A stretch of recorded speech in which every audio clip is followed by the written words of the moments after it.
আমার সামনে যেই গাছটি দেখতে পাচ্ছেন এর নাম হচ্ছে কলমি শাক। কলমি শাক পুষ্টিগুণে ভরপুর একটি উপকারী সবজি যা হাড় মজবুত করে, রক্তশূন্যতা দূর করে, রোগ প্রতিরোধ ক্ষমতা বাড়ায়।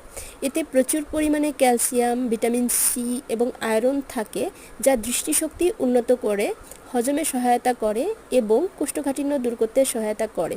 কলমি শাকে থাকা ক্যালসিয়াম হাড়কে মজবুত করতে সহায়তা করে এবং এটি শিশুদের জন্য বিশেষভাবে উপকারী। রক্তশূন্যতা দূর করে।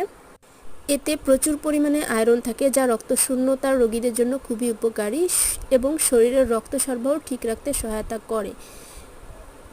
ভিটামিন সি সমৃদ্ধ হওয়ায় এটি শরীরকে বিভিন্ন রোগের সংক্রমণ থেকে রক্ষা করতে সহায়তা করে, দৃষ্টিশক্তি উন্নত করতে সহায়তা করে এই কলমি শাক, কারণ কলমি শাকে রয়েছে ভিটামিন এ যা চোখের স্বাস্থ্যের জন্য ভালো এবং দৃষ্টিশক্তি বাড়াতে সহায়তা করে।